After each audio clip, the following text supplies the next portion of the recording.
অনুকূলচন্দ্র রূপিণ পুরুষোত্তমঞ্চ সুন্দরম কলি ভয়পুরাশী নাশকম শিরসা নমামি সন্তকম। গুরুকুলের সকলকে প্রণাম, ভক্ত সকলকে প্রণাম এবং জয় গুরু।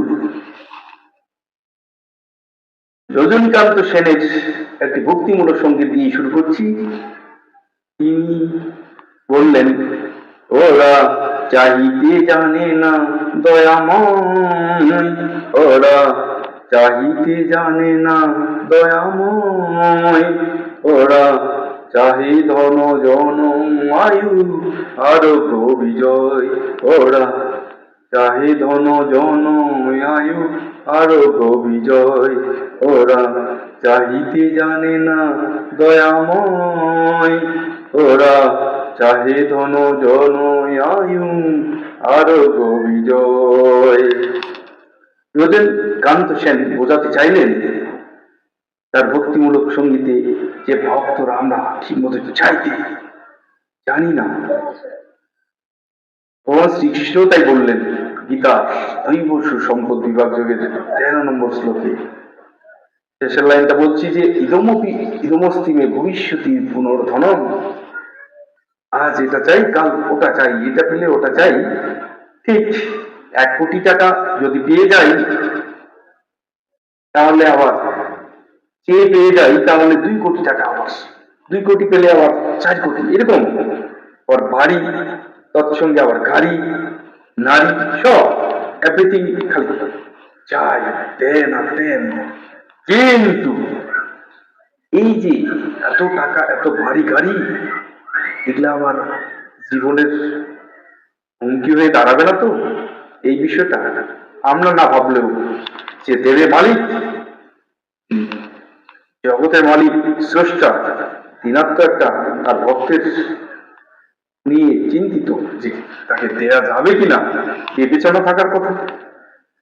এই বিষয়ে অনেক সময় মানে আকুল আবেদন নিবেদনে অনেক সময় অনেক কিছুই প্রভু যারা রাজরাজেশ্বর তারা দিয়ে থাকেন।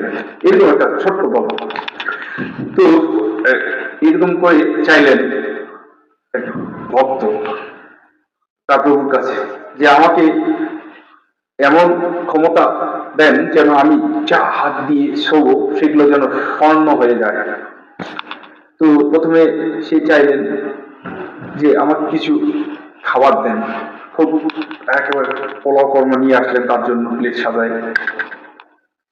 দেখে আগে তৃপ্ত, যখন খেতে যাবে হাত দিয়ে টাচ করেছে সব মাত্র সব স্বর্ণের হয়ে গেলেন। এবার সে বিপর্যয়ে পড়ে গেল, ছোঁয়া মাত্র স্বর্ণের হয়ে গেলেন, খেতে পারছি না, ক্ষুধার্ত, আবার নিয়ে এসো।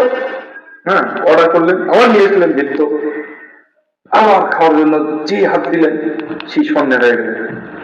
এবার ওয়েট মানে দুশ্চিন্তায় কি হচ্ছে, হোয়াট ইজ দিস, এটা কি? সমাত্র স্বর্ণের হচ্ছে, খাইতে করতেছি না, ক্ষুধার্ত আমি। হ্যাঁ, এঙ্গেজ ফিল করলো, আমি পাচ্ছি না, মানে এত ক্ষমতা। একটা প্রভাবশালী ব্যক্তি মনে করেন ব্যক্তিত্ব। তো এবার সে বললেন 1 গ্লাস জল নিয়ে আসো, জলটা খাই, আগে পিপাসা নিবারণ করি। সে ধরা তো গ্লাসও স্বর্ণের হয়ে গেলেন। এবার তো মহাবিপদ, বিপদে পড়ে বিপর্যয়ের মধ্যে স্ত্রীপুত্রকে ডাকলেন, গ্লাসও একটু কথা বলি, এরকম হচ্ছে, সমাপ্ত সব স্বর্ণের হয়ে যাচ্ছে, খাইতে পারতেছি না। হ্যাঁ, স্ত্রী পুত্রদের সঙ্গে একটু কথা বলতেছে, বিশেষ করে সন্তানকে জড়িয়ে ধরলেন।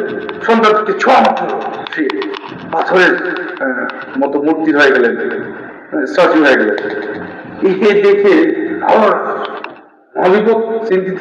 সন্তান যখন স্বর্ণে হয়ে গেলেন মূর্তির, তখন সে ভাবলেন তার তো নয়, এভাবে তুলতে দেওয়া যায় না, সব পাথর, বাড়ির আসবাবপত্র সব স্বর্ণে হয়ে যাচ্ছে, কোন কিছু ঠিক মতো শান্তিতে করতে পারতেছে না, ঘুমাতে পারতেছে না। সে মহা বিপদে পড়ে প্রভুকে আবার স্মরণ করলেন, প্রভু আমার ওগুলো কিছু চাই না, আমার আর ভরসা নাই, আমার স্ত্রী পুত্র সবাইকে নিয়ে আমি যদি সুখে শান্তি থাকতে পারি, আমার থেকে ওই ক্ষমতা নিয়ে নেন, আমি ছুলে আর যেন স্বর্ণের না হয়, আমার চাই না, আমি সাধারণ জীবনযাপন করতে চাই। এবার প্রভু বললেন, ঠিক তো? হ্যাঁ ঠিক, এবার প্রভু ওই ক্ষমতা দিলেন যে সাধারণ জীবনযাপনের মতো। তাহলে কিছুক্ষণ আগে আমরা ভাবলাম যে আমার এটা চাই ওটা চাই, এটা পেলে ওটা চাই, কিন্তু ভেবে দেখি না ওটা আমার জীবনের হুমকির কারণ হয় কিনা। কারণ 5 কোটি টাকা নিয়ে যে একটা স্বস্তি মতো বা একবার কেউ যদি কীর্তনও শুনতে যায়, সে কি শান্তিতে বা স্বস্তিতে কীর্তন শুনতে পাবে? তার সবসময় মনে ভয় যে এগুলা হারিয়ে যাবে নাকি, আমাকে কেউ অ্যাটাক করতেছে কি, শরীর মেরে দিচ্ছে কিনা। কেউ টাকা নেওয়ার সুযোগটা নয়, কেউ বসাই দিবে, শুধু বসাইতে সে দিয়ে তারপর টাকা পয়সা সব নিয়েই চলে যাবে। হ্যাঁ, যে বাবার কথা বলার টাইম থাকবে না, এরকম কখনো হয় দেখছি আমাদের এলাকাতে। হ্যাঁ, এই ঘটনা ঘটে গেছে। তো যাই হোক, এবার সঠিক যাওয়ার একটা ছোট্ট গল্প বলি, শেষ করছি। সঠিক যাওয়ার গল্পটা এরকম যে বৃদ্ধ ছিল, ভোলা নাম ছিল, প্রভুর রাজা। প্রভুর কাছে যাওয়ার তার কিছুই নেই। ভক্তরা সকলেই যাচ্ছে রাজার কাছে। ভক্ত বলতে যে প্রতিবেশী যারা, মানে রাজা ছিলেন একটু ধর্মীয় টাইপের মনোভাবের, সে দান করতেছেন। হ্যাঁ, তো সেই দানের সূত্র ধরে সবাইকে একদিন বলতেছে কথা খালি করে যে কে কার কি দরকার, জমি জায়গা বাড়ি গাড়ি সব চেয়ে নাও, আমি দিয়ে দেবো। সবাই চাচ্ছেন, কিন্তু তার প্রিয় যে ভক্ত বা তার প্রিয় ব্যক্তিত্ব বলা কিন্তু কিছুই চাচ্ছে না। রাজা কিন্তু মনে মনে ভাবতেছিল যে সেও কিছু চেয়ে নেই, সবাইকে দেওয়া হচ্ছে, আজকে একটা ধানের দিন, পূর্ণ কাজের দিন আমার, কিন্তু বলা কিছুই চাচ্ছে না।